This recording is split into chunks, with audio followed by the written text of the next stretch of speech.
ಅಂದ್ರೆ ಫೋನ್ ಮನೇಲೆ ಬಿಟ್ಟು ಹೋಗಿದ್ದಾನೆ.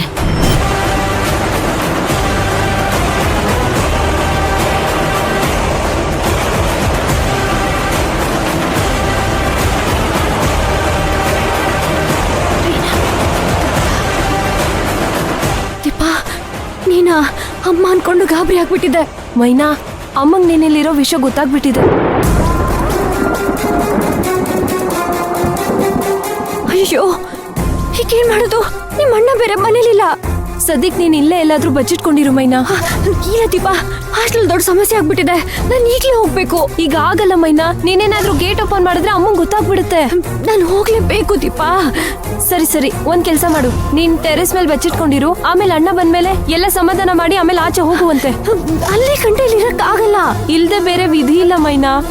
ದೀಪಾ, ದೀಪಾ, ಹೋಗು, ಒಳಗಡೆ ಹೋಗು.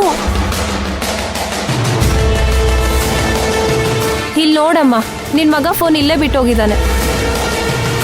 ಫೋನ್ನ ಇಲ್ಲೇ ಬಿಟ್ಟು ಹೋಗಿದ್ದಾನೆ ಅಂದ್ರೆ ಆ ಮೈನಾನು ಇಲ್ಲೇ ಬಿಟ್ಟು ಹೋಗಿರ್ತಾನೆ. ಬಿಡಲ್ಲ ಇವತ್ತು. ಎಲ್ಲಿದ್ರು ಹುಡುಕ್ತೀನಿ. ಎಷ್ಟು ಧೈರ್ಯ ಇರ್ಬೇಕು ಅವಳಿಗೆ ನಮ್ಮನೇಲಿ ಇರೋದಕ್ಕೆ. ಮೈನಾ, ನನ್ ಜೊತೆ ಆಟ ಆಡ್ತಿದ್ದೀರಾ? ಧ್ರುವ, ಧ್ರುವ, ಧ್ರುವ, ಅಮ್ಮ, ನೀನ್ ಸುಮ್ನೆ ಇರು, ಮಾತಾಡ್ಬೇಡ ನನ್ನ ಹತ್ರ. ಧ್ರುವ, ಏನೇ ಆದ್ರೂ ಬಿಡಲ್ಲ ಇವತ್ತು. ಧ್ರುವ,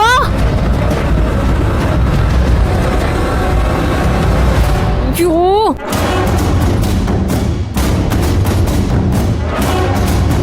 ಮೈನಾ, ಅಮ್ಮ ರೂಮಲ್ಲಿದ್ದಾರೆ. ನೀನ್ ಟೆರೆಸ್ಗೆ ಹೋಗು. ಬೇಗ ಬೇಗ ಹೋಗು ಮೈನಾ.